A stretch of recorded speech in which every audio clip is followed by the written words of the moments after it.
छत से पोटी करने वाली बहू। अरे बड़ी जोर की लगी है, क्या करूं कहाँ करूं, यहीं कर देती हूँ। बड़ा मजेदार बीड़ी है, इसे पीने से तो मन की तृप्ति हो गई। अरे ये क्या गिर गया, सारी बीड़ी भी बुझ गई। सर पर ये लटा सा क्या है? अरे कितनी बदबूदार दुर्गंध है, अच्छी। अर्जुन शादी के बाद पहली बार अपनी बीवी शिवानी को लेकर गांव आता है। अरे शिवानी, ये देखो हमारा घर। तभी अर्जुन की बहन प्रीति आती है अपने भैया को देखकर। अरे भैया आप आ गए, और ये साथ में। अरे हाँ तुम सही सोच रही हो, ये तुम्हारी भाभी शिवानी है, और शिवानी ये मेरी बहन प्रीति है। अरे भाभी चलिए अंदर चलते हैं। अरे माँ बाबूजी आइए, बाहर आइए, देखिए कौन आए हैं। प्रीति की आवाज सुन उसकी माँ कावेरी और बाबूजी हरिओम घर से बाहर आते हैं। अरे पापा मम्मी देखो, भैया आए हैं, साथ में भाभी भी लाई हैं। अरे ये तो बड़ी खुशी की खबर है। अरे बहू चलो घर के अंदर आओ, बाहर क्या कर रही हो। फिर सभी कोई घर के अंदर जाते हैं। अरे प्रीति जा बहू को उसका कमरा दिखा दे। जा बहू जा, तेरा कमरा ऊपर है। चलो भाभी मैं आपको आपका कमरा दिखाती हूँ। अरे जाओ शिवानी तुम जाओ, तब तक मैं माँ बाबूजी के साथ थोड़ी सी बातें कर लेता हूँ। फिर प्रीति अपनी भाभी शिवानी को उसके कमरे की ओर लेकर जाती है, और इधर अर्जुन। अरे पापा कैसे हैं, मैं आपके लिए कुछ लेकर आया हूँ। अरे बेटा चल रहा है जैसे तैसे, मैं तो सोचा कि तू भूल ही जाएगा लाने में। अरे कैसे भूल सकता हूँ, ये लीजिए। अर्जुन अपने पॉकेट से एक पैकेट बीड़ी निकाल के अपने बाबूजी को देता है। उसके बाबूजी ये देखकर काफी खुश हो जाते हैं, लेकिन इधर कावेरी। अरे बेटा अर्जुन ये क्या कर रहा है, तू ही अपने बाबूजी को बिगाड़ रहा है। ये बीड़ी देके बाद में जब तू नहीं रहेगा तो इन्हें बीड़ी कौन लाके देगा। अरे माँ तुम चिंता क्यों करती हो, मैं भिजवा दिया करूँगा, उसकी चिंता तुम मत करो। हाँ तुम लोगों का तुम लोग ही देख लो, मैं जाती हूँ किचन में थोड़ा हाथ बटा देती हूँ। कावेरी देवी वहाँ से चली जाती है। इधर हरिओम बाहर जाकर बीड़ी पीने लगता है। ये शिवानी और प्रीति क्या कर रहे हैं, जाकर देखता हूँ। इधर प्रीति शिवानी को कमरा दिखा रही थी। अरे प्रीति तुम्हारा घर तो बहुत ही सुंदर है, लेकिन एक चीज पूछना था, अगर तुम बुरा ना मानो तो। हाँ भाभी पूछो ना, बुरा किस बात का मानूंगी। घर में कहीं वॉशरूम नहीं दिखा प्रीति। अरे क्या बताऊं भाभी, हम लोग गांव में रहते हैं और गांव वालों का कहना है कि घर में शौचालय नहीं बनना चाहिए, इसलिए हम लोग खुले में जाते हैं। क्या खुले में? लेकिन मैं। अरे भाभी कुछ नहीं होता, 1-2 दिन मेरे साथ जाओगी तो आदत बन जाएगी। प्रीति और शिवानी बातें कर रहे थे, दोनों एक दूसरे के साथ काफी घुल मिल गए थे। तभी अर्जुन आता है। अरे प्रीति शिवानी कहाँ हो तुम लोग? अरे भैया आ गए, चलिए। अरे भैया हम लोग यहाँ थे बालकनी में, भाभी को बालकनी खूब पसंद आया। अरे नहीं बालकनी नहीं, पूरा घर ही पसंद आया, काफी अच्छा घर है। चलो अच्छा है, तुम दोनों की दोस्ती हो गई, अब शिवानी बोर नहीं होगी, नहीं तो मुझे कह रही थी वहाँ जाके मैं बोर हो जाऊंगी। दूसरी सुबह प्रीति शिवानी को लेकर बाहर आ जाती है गांव के रास्ते। अरे प्रीति तुम्हारा गांव तो कितना अच्छा है, देखो कितना अच्छा, चारों तरफ हरे भरे पेड़ और ये नदियाँ कितनी अच्छी लग रही है। अरे हाँ भाभी गांव ऐसे ही होते हैं। दोनों बातें करते करते धीरे धीरे आगे बढ़ते हैं। फिर प्रीति शिवानी को एक जगह लेके आती है। अरे प्रीति हम ये कहाँ आ गए? अरे प्रीति ये कौन है, किसे लेके आई है? अरे ये मेरी भाभी है, कल ही आई है। अरे प्रीति ये लोग कौन है? अरे भाभी ये सब गाँव की औरतें हैं, यहाँ सोच के लिए आई हुई है। मैं भी जल्दी से सोच करके आ जाती हूँ, आप यहीं पे रुको, अगर आपको भी लगी है तो चलो मेरे साथ। अरे नहीं मुझे नहीं लगी है, तुम करके आओ, मैं यहीं हूँ। फिर प्रीति जल्दी से जाती है सोच करने के लिए, और कुछ ही समय में सोच करके वापस आ जाती है। फिर वो दोनों वहाँ से चले आते हैं। रात का वक्त हो रहा था, अर्जुन सो चुका था और इधर शिवानी को नींद नहीं आ रही थी, वो इधर उधर घूम रही थी। अरे मुझे तो नींद ही नहीं आएगी, अब मैं क्या करूं? मुझे तो रात में सोच जाने की आदत है, अब मैं उतनी दूर जंगल में किसके साथ जाऊंगी? घर में शौचालय भी नहीं है, इतना सुंदर घर है लेकिन घर में एक शौचालय नहीं है, अब मैं क्या करूं? शिवानी इधर उधर घूमती है, सोने की कोशिश करती है, लेकिन उसको नींद नहीं आती है क्योंकि उसे बड़ी जोर की सोच जो लगी हुई थी। तब भी वो जैसे तैसे रात काट लेती है। ऐसी ही सुबह हो जाती है। सभी कोई अपने कामों में व्यस्त हो जाते हैं, लेकिन वापस से रात होती है। अर्जुन अपनी जगह पर सो जाता है, लेकिन शिवानी को नींद नहीं आती है, क्योंकि उसे आज भी बड़ी जोर की सोच लगी हुई थी और कल भी वो सोच नहीं कर पाई थी। अरे अब क्या करूं? मुझे बड़ी जोर की सोच लगी है। कल भी नहीं गई थी, आज तो बर्दाश्त नहीं हो रहा। कहीं तो करना होगा। क्या करूं? घर में तो नहीं कर सकती, अब वहाँ भी नहीं जा सकती। क्या करूं? छत की तरफ देखती हूँ, कहीं अगर हो पाई तो छत से ही कर दूंगी। फिर शिवानी छत की ओर जाती है। नीचे हरिओम। अरे भाई, बिना बीड़ी पिए मुझे तो नींद ही नहीं आती, और मेरा बेटा तो शहर से बहुत ही बढ़िया बीड़ी लेकर आया है। हरिओम बड़े मजे से बीड़ी पीने लगता है। उसी वक्त शिवानी छत पे आती है। इधर उधर देखती है कि कोई नहीं है, और नीचे हरिओम को देख नहीं पाती है, और वहीं छत के बालकनी में जाकर शौच करने के लिए बैठ जाती है। अरे जल्दी से शौच कर लेती हूँ, कोई नहीं है और सुबह किसी को पता भी नहीं चलेगा। शिवानी जैसी ही सोच करती है, नीचे हरिओम बीड़ी पी रहा था। सारा सोच हरिओम के ऊपर गिर पड़ता है। अरे ये क्या है? ये क्या गिर पड़ी मेरे ऊपर? बीड़ी भी बुझ गया। अरे बड़ी गंदी महक आ रही है। कहीं ये सोच तो नहीं? लेकिन सोच कहाँ से आया? ऊपर से टपका की आसमान से, या कोई चिड़िया कर दी? इतना सारा सोच। अरे कौन है रे? अरे ये क्या? मेरी सोच कहीं पापा के ऊपर तो नहीं गिर गई? अरे नहीं नहीं, जल्दी से धोकर जाके सो जाती हूँ, किसी को पता नहीं चलेगा, वरना मेरी तो बेइज्जती हो जाएगी। शिवानी जल्दी से वहाँ से भाग जाती है और वापस जल्दी जल्दी से आ जाती है और अर्जुन के बगल में सो जाती है। अब क्या करूँ? नहाना पड़ेगा लग रहा है। बड़ी बदबूदार सोच है, जाके नहा के आता हूँ। नहीं तो अगर भाग्यवान को पता चल गया कि रात में मैं बीड़ी पी रहा था तो और झमेला हो जाएगा। उससे बढ़िया चुपचाप जाके नहा के आ जाता हूँ। हरिओम किसी को कुछ नहीं कहता है और चला जाता है तालाब की ओर नहाने के लिए। दूसरी सुबह हरिओम शिवानी के कमरे में आते हैं। अरे बहू हो क्या? अरे हाँ बाबूजी, आइए आइए। फिर हरिओम कमरे के अंदर आता है और फिर बालकनी की तरफ जाकर घूम घूम कर इधर उधर देखता है। तभी इधर से शिवानी पूछती है, अरे बाबूजी कुछ ढूंढ रही हैं क्या? अरे नहीं बहू, वो जरा सा देख रहा था इधर उधर। वो कहीं से कुछ रात में ऊपर से गिरा, तो कहीं यहाँ से गिरा या कहीं और से गिरा। अरे क्या गिरा बाबूजी? अरे कुछ नहीं, वो एक लकड़ी का टुकड़ा गिर गया था। चोट लगते लगते बचा था। छोड़ो, खैर कोई बात नहीं, मैं चलता हूँ। ये कहते हुए हरिओम वहाँ से चले जाते हैं और इधर शिवानी, अरे ये क्या हो गया? कल रात को जो गलती हो गई, अब दोबारा हुई तो मैं पकड़ी जाऊंगी। नहीं, कुछ तो करना होगा, नहीं तो ऐसे नहीं चलेगा। दूसरे दिन शिवानी प्रीति के साथ सुबह सुबह आ जाती है शौच करने के लिए नदी किनारे, और जाकर शौच करने के लिए बैठ जाती है। थोड़ी सी दिक्कत होती है, लेकिन शौच कर लेती है। अब ऐसे ही दिन बीतने लगते हैं। एक दिन रात के वक्त शिवानी और उसका पति अर्जुन दोनों बालकनी में आते हैं और सुनहरे मौसम का आनंद उठाते हैं। और वहीं नीचे हरिओम भी बीच बीच में आकर रात को बीड़ी पीता है, अपनी पत्नी को ना बताकर। लेकिन अब ऊपर से कोई सोच नहीं गिरती है और ऐसी ही खुशी खुशी जिंदगी आगे बढ़ने लगती है। और वक्त बीतने के साथ साथ वो वक्त भी आ जाता है जब अर्जुन और उसकी बीवी शिवानी गांव से शहर की ओर वापस चले जाते हैं। सभी का मन तो उदास होता है,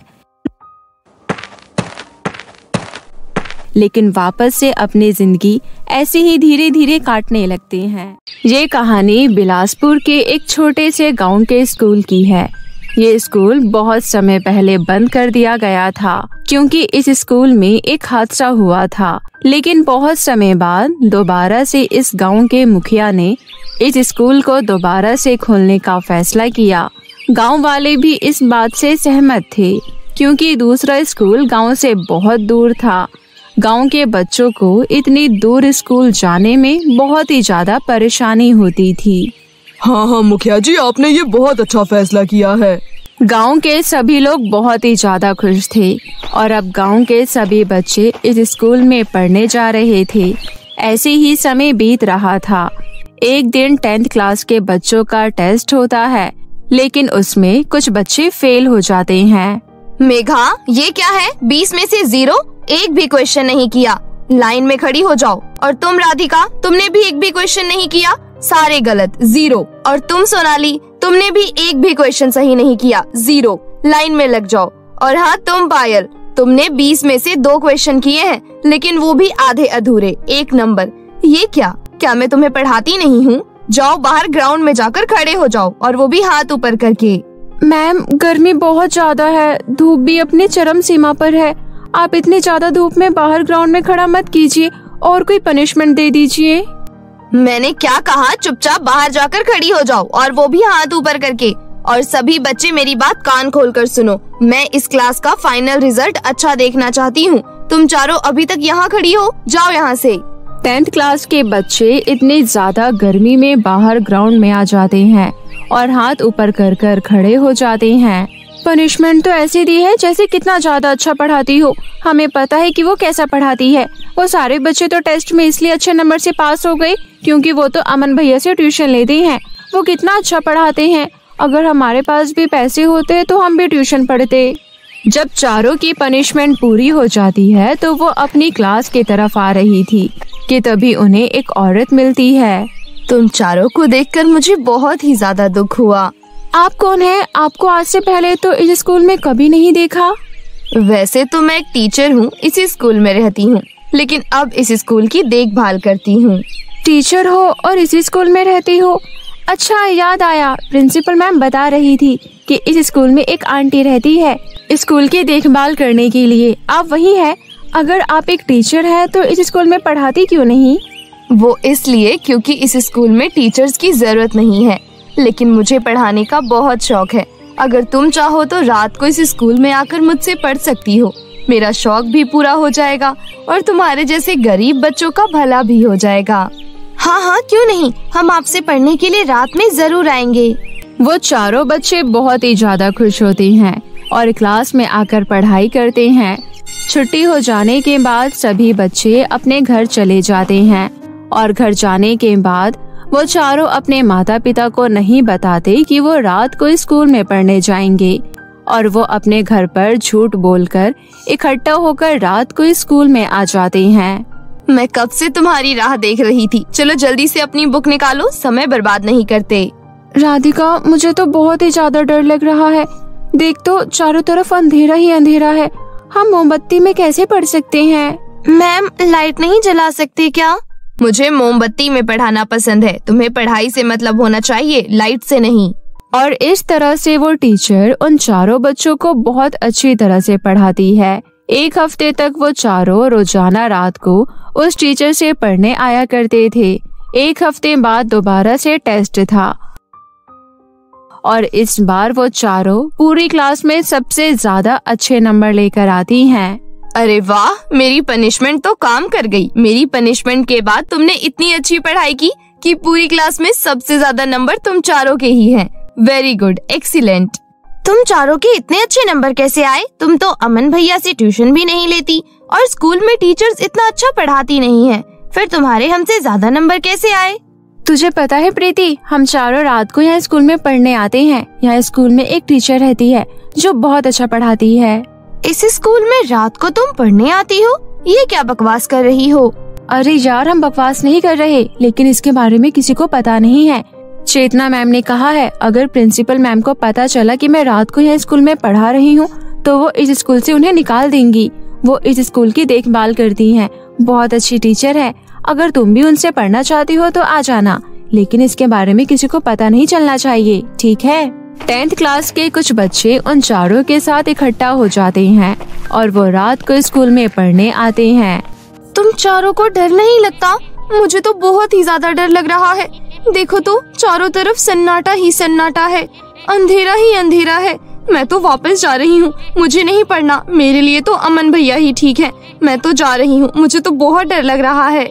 कहाँ जा रही हो? अब तुम वापस नहीं जा सकती जब तक मैं ना कहूँ। तब तक चुपचाप क्लास में चलो और पढ़ाई करो। चेतना मैम के कहने पर वो सभी बच्चे क्लास में आ जाते हैं। प्रीति को चेतना मैम थोड़ी अजीब लग रही थी। जब वो बाहर आ जाती है तो वो वॉशरूम के बहाने उनके पीछे पीछे जाती है। अरे ये क्या, अभी तो चेतना मैम यहीं पर थी, अचानक वो कहाँ गायब हो गई? क्या हुआ, मुझे ढूंढ रही हो क्या? प्रीति दाएं बाएं देखती है तो कोई भी नहीं था और उसके बाद वो ऊपर मुंह करती है तो उसकी चीख निकल जाती है क्योंकि चेतना मैम हवा में लटकी हुई थी और वो बहुत ही ज्यादा डरावनी नजर आ रही थी और वो जोर जोर से हंसती है। ये क्या, तुम्हारे चेहरे पर इतने खतरनाक निशान और तुम इस तरह से हवा में लटकी हुई क्यों हो? तुम कौन हो तुम? मैं एक डायन हूँ, डायन टीचर। तू मेरा राज जानने के लिए मेरे पीछे पीछे आई थी ना? मैं तुझे दफन कर दूंगी। तू मेरा राज किसी को नहीं बता पाएगी, किसी को नहीं। जब तक मैं अपनी मौत का बदला नहीं ले लेती तब तक मेरा राज कोई नहीं जान पाएगा, कोई भी नहीं। और ऐसा कहकर वो डायन टीचर प्रीति को घसीटते हुए एक क्लासरूम में ले जाती है और वहाँ ले जाकर उसे बंद कर देती है। कोई है, बचाओ मुझे। लेकिन उसकी आवाज उस क्लासरूम में गूंजती रहती है। मैम, प्रीति को बहुत समय हो गया, अभी तक वो वापस नहीं आई। कहाँ है वो? वॉशरूम गई थी। अच्छा प्रीति, वो तो घर चली गई। उसने कहा कि उसे नहीं पढ़ना, तो मैंने कहा ठीक है, घर चली जाओ। और ऐसा कहकर वो डायन टीचर हंसने लगती है। बेचारे मासूम बच्चे, उन्हें क्या पता था कि प्रीति इस डायन टीचर के चंगुल में फंस गई है और वो सभी बच्चे पढ़ाई कर कर अपने घर वापस जाने लगते हैं। और वहीं दूसरी तरफ प्रीति रात के अंधेरे में डायन टीचर के साथ स्कूल में अकेली थी। वो बेचारी बहुत ही ज्यादा डर रही थी। ऐसे ही 2 दिन बीत जाते हैं।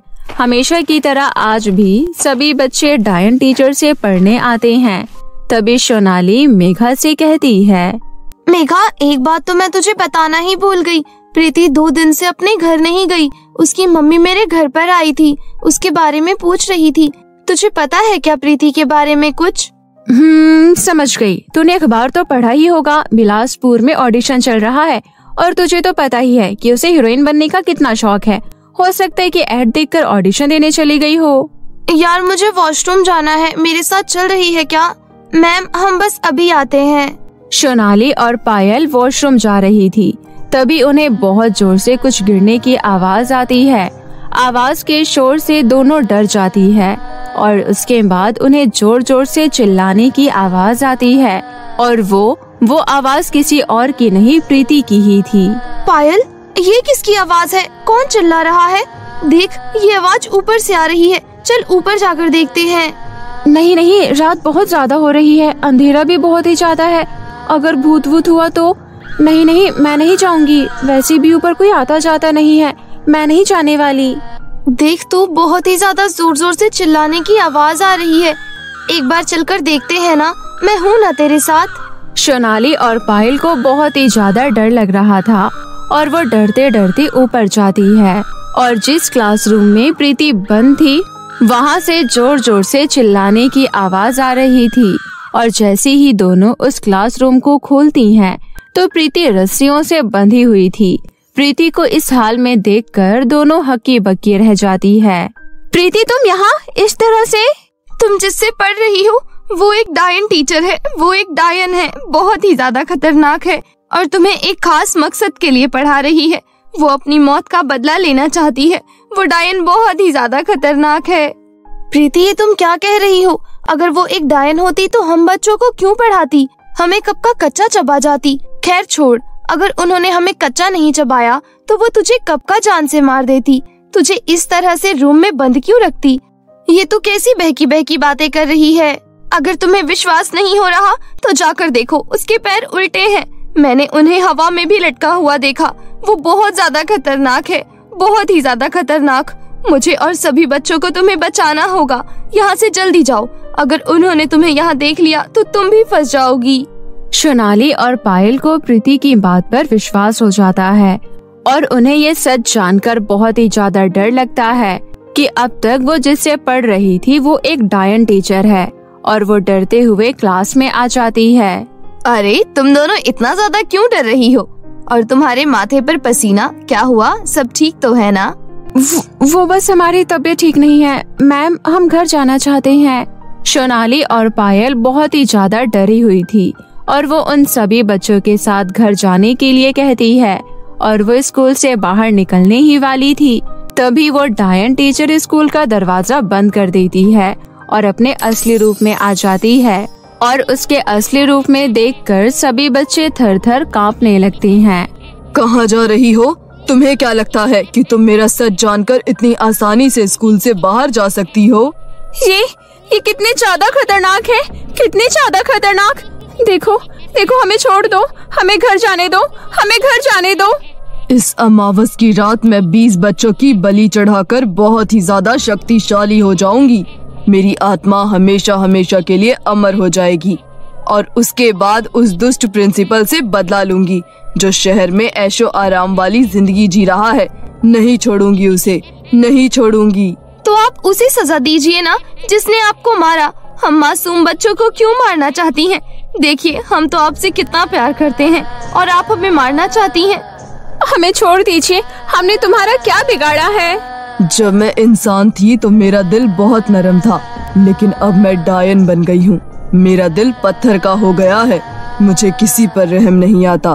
तुम्हें कहीं नहीं जाने दूंगी, कहीं नहीं। 10 बच्चे हैं, 10 बच्चे और हो जाएंगे और उसके बाद सबकी बलि चढ़ाकर शक्तिशाली हो जाऊंगी और उस दुष्ट प्रिंसिपल को मार दूंगी और उससे अपनी मौत का बदला लूंगी। देखिए, हम आपका साथ देंगे आपकी मौत का बदला लेने में, लेकिन हमें मत मारिए। आप बहुत अच्छी हैं, बहुत अच्छी। तुम मेरी मौत का बदला लेने में मेरा साथ दोगी? ठीक है, तो फिर मैं तुम्हें छोड़ दूंगी, लेकिन तुम्हें उस दुष्ट प्रिंसिपल को यहाँ लेकर आना होगा। मैं उसे तड़पा तड़पा कर मारूंगी। उसे लाना इतना आसान नहीं, क्योंकि वो जानता है कि इस स्कूल में मेरी आत्मा भटक रही है। क्या हम जान सकते हैं कि उस दुष्ट प्रिंसिपल ने तुम्हें क्यों मारा और वो कहाँ मिलेगा? पैसों का लालची था। पैसों के लिए मासूम बच्चों को शहर में भेज रहा था।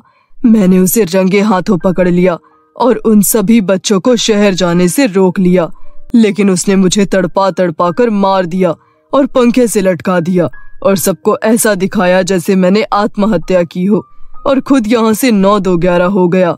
अब मैं उसे नहीं छोड़ूंगी, नहीं छोड़ूंगी। उससे अपनी मौत का बदला लेकर ही रहूंगी। ऐसे दुष्ट इंसान को तो सजा मिलनी ही चाहिए। आप परेशान मत होइए, हम आपका साथ जरूर देंगे और उस दुष्ट इंसान को यहाँ जरूर लेकर आएंगे। वो सभी स्टूडेंट्स डायन टीचर का साथ देने के लिए तैयार हो जाती हैं। ऐसे ही कुछ समय बीत जाता है और वो सभी स्टूडेंट शहर से उस दुष्ट इंसान को यहाँ बुलाने में कामयाब हो जाती हैं और वो किसी बहाने से उसे स्कूल में लेकर आ जाती है। उसके बाद वो डायन टीचर उस दुष्ट इंसान को उसी तरह तड़पा तड़पा कर मारती है जिस तरह से उसने मारा था। जैसे ही उसकी मौत होती है वैसे ही उसकी आत्मा को मुक्ति मिल जाती है और वो सभी बच्चों को धन्यवाद कहकर इस स्कूल से चली जाती है। और वो सभी बच्चे किसी को नहीं बताते कि यहाँ पर कभी डायन टीचर भी थी। वो कभी डायन टीचर से पढ़ते भी थे। भूतिया लाल गुब्बारे। एक बार की बात है, नदी किनारे एक सुंदर सा गांव बसा हुआ था और नदी के उस पार एक बहुत घना जंगल था। उस जंगल में एक गुफा थी जिसमें एक औरत रहती थी। एक दिन वो कुछ लाल गुब्बारे लेकर गांव में बेचने आई। चुनमुन नाम की एक लड़की घर के बाहर खेल रही थी। तभी उसकी नजर उन गुब्बारों पर गई। वो खुश होते हुए उस औरत के पास गई और बोली, आंटी आंटी, ये लाल गुब्बारा कितने का है? तुम्हारे लिए तो एकदम मुफ्त है। मैं बच्चों से पैसे नहीं लेती। वैसे तुम बहुत प्यारी हो। क्या सचमुच? इस लाल गुब्बारे के बदले आप मुझसे पैसे नहीं लोगी? नहीं, बिल्कुल नहीं। तुम्हें इस गुब्बारे के बदले कोई पैसे नहीं देने। ये लो। इतना कहकर वो औरत चुनमुन को एक गुब्बारा देकर वहाँ से चली गई। फिर चुनमुन खुश होते हुए गुब्बारे से खेलने लगी। इतने में चुनमुन की माँ गंगा वहाँ आई और बोली, अरे ये गुब्बारा तुम्हारे पास कहाँ से आया? माँ, ये गुब्बारा मुझे गुब्बारे वाली आंटी ने दिया है और मुझसे पैसे भी नहीं लिए।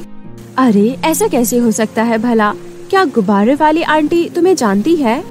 माँ, उन आंटी को मैं अच्छी लगी इसलिए उन्होंने मुझे मुफ्त में एक गुब्बारा दे दिया। पर बेटा, ऐसे किसी से कोई भी चीज नहीं लिया करते। पर माँ, गुब्बारे वाली आंटी बहुत अच्छी थी। अब ये सब छोड़ो माँ, मुझे गुब्बारे से खेलने दो। ठीक है, पर आगे से किसी से कोई चीज मत लेना, चाहे वो मुफ्त में ही क्यों ना दे, समझी? इतना कहकर चुनमुन की माँ खाना बनाने रसोई में चली गई।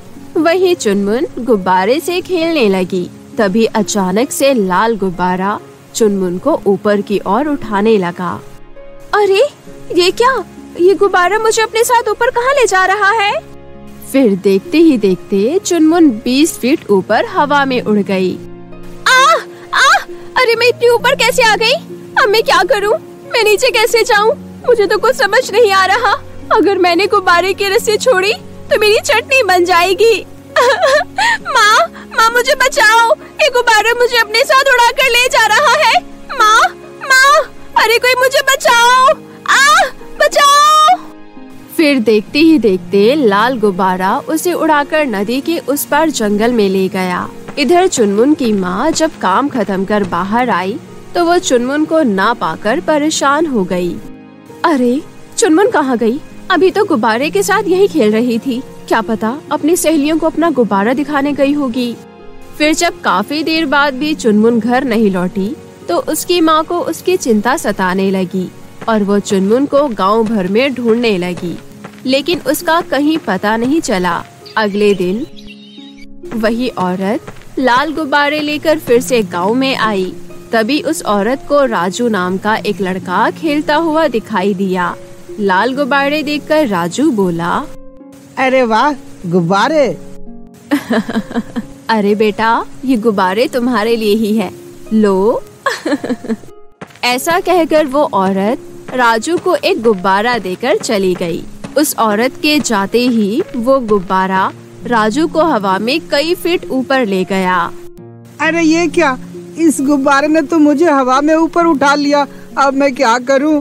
अगर मैं नीचे कूदा तो मेरी हड्डी पसली टूट जाएगी। अरे माँ मुझे बचाओ, जल्दी बाहर आओ। ये कहते हुए राजू जोर जोर से चिल्लाने लगा।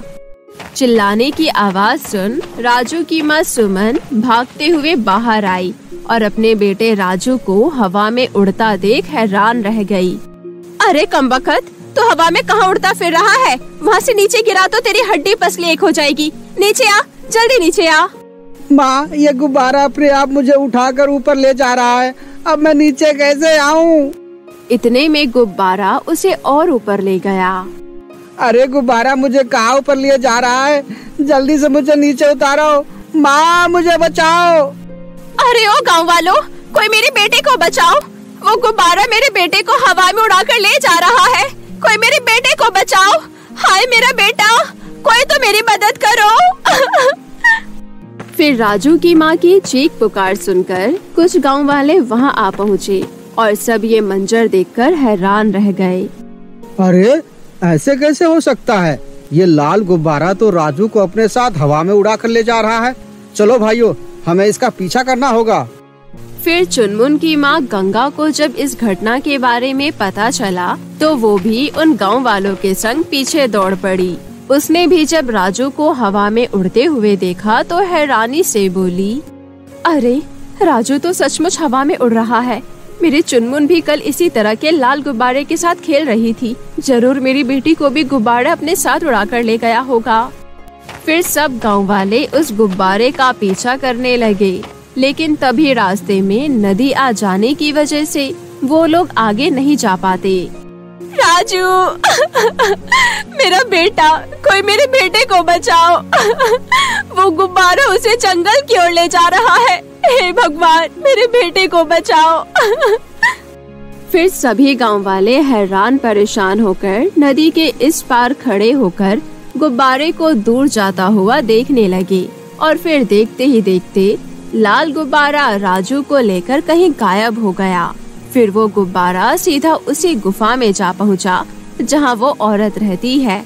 उधर चुनमुन की माँ गंगा राजू की माँ सुमन से बोली, राजू की माँ, कल मेरी बेटी चुनमुन के साथ भी यही हुआ था।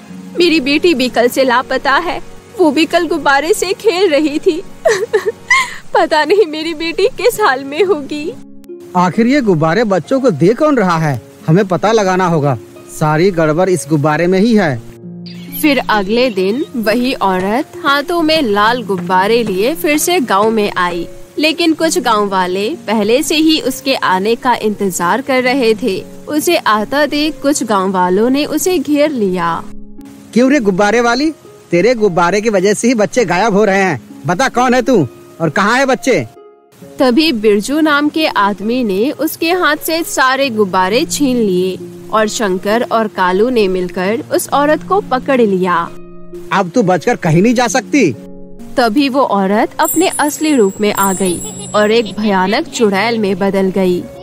अरे मर गया रे, ये तो चुड़ैल बन गई। हाय रे, भागो भागो यहाँ से। ये कहते हुए शंकर और कालू पीछे हो गए। तभी वो चुड़ैल वहाँ से गायब हो गई। आज तो बच गए रे, शुक्र है भगवान का, वो यहाँ से चली गई।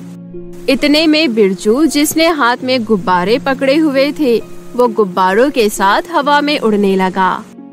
अरे मर गया रे, कोई बचाओ मुझे।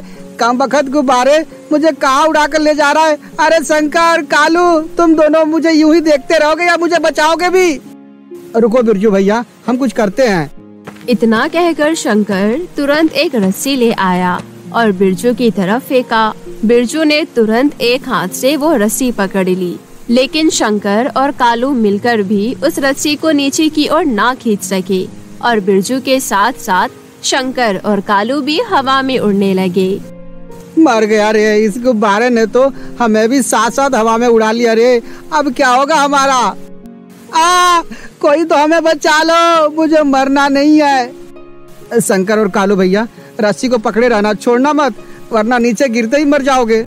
बिरजू भैया, अब कोई नहीं बचेगा, हम सब मारे जाएंगे। उन तीनों की चीखने चिल्लाने की आवाज सुनकर कुछ गांव वाले वहाँ इकट्ठा हो गए। अरे भाइयों, वो देखो, वो तीनों गुब्बारे के साथ उड़ते हुए जा रहे हैं। अब की बार हमें इस गुब्बारे का पीछा करना ही होगा, तभी हम इस गुब्बारे का रहस्य जान पाएंगे। फिर गांव वाले हाथों में लाठी और मशाल लेकर उस गुब्बारे का पीछा करने लगे।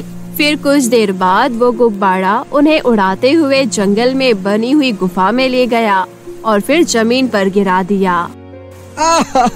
मेरी तो कमर ही टूट गई रे, ये हम कहाँ गए? उन तीनों ने इधर उधर देखा, तभी उन्हें बड़ा सा पिंजरा दिखाई दिया जिसमें कई बच्चे कैद थे। अरे देखो शंकर भैया, चुनमुन और राजू तो उस पिंजरे में कैद हैं। बिरजू काका, हमें बचाओ, यहाँ एक चुड़ैल है, वो हमें मार डालेगी, हमें यहाँ से बाहर निकालो। तभी उन गांव वालों को डरावनी डरावनी आवाजें सुनाई देने लगी और वही चुड़ैल वहाँ आ पहुँची। बहुत बढ़िया, मेरे भूतिया लाल गुब्बारे ने तो कमाल कर दिया। आज तो बहुत बड़ा शिकार हाथ लगा है, यही सही मौका है। अब मेरे पास कई सारे इंसान इकट्ठा हो गए हैं, मुझे अब इन सब की बलि दे देनी चाहिए। अरे बिरजू भैया, ये चुड़ैल तो हम सबकी बलि देने की बात कर रही है, अब हम क्या करें? शंकर भैया, हम तो खाली हाथ हैं, हम चुड़ैल का मुकाबला कैसे करेंगे? फिर चुड़ैल उनकी ओर बढ़ने लगी। तभी कुछ गांव वाले हाथों में मशाल और लाठियां लेकर गुफा के अंदर आ पहुँचे। मारो मारो, आज इस चुड़ैल को जिंदा नहीं छोड़ेंगे, मारो उसे। आज ये चुड़ैल बचकर नहीं जानी चाहिए, आज इस चुड़ैल को जिंदा ही जला डालेंगे। चुड़ैल एक साथ इतने सारे गांव वालों को देख घबराते हुए बोली, अरे नहीं, तुम सब यहाँ कैसे पहुँचे? चलो जाओ मेरी गुफा से। आज हम तुझे जिंदा नहीं छोड़ेंगे चुड़ैल। दूर हटो मुझसे, मेरे पास मत आना, मैं किसी को नहीं छोड़ूंगी। लेकिन गांव वाले हाथों में मशाल लिए चुड़ैल की ओर बढ़ने लगे और चुड़ैल डरकर पीछे हटने लगी। सभी गांव वालों ने मिलकर चुड़ैल को घेर लिया। उनमें से एक गांव वाले ने चालाकी से चुड़ैल पर गंगा जल छिड़क दिया। नहीं, मेरा शरीर जल रहा है। दुष्ट गांव वालों, ये तुमने अच्छा नहीं किया। और फिर देखते ही देखते चुड़ैल जलकर मर गई और सभी बच्चे चुड़ैल की कैद से आजाद हो गए और खुशी खुशी अपने घर लौट आए।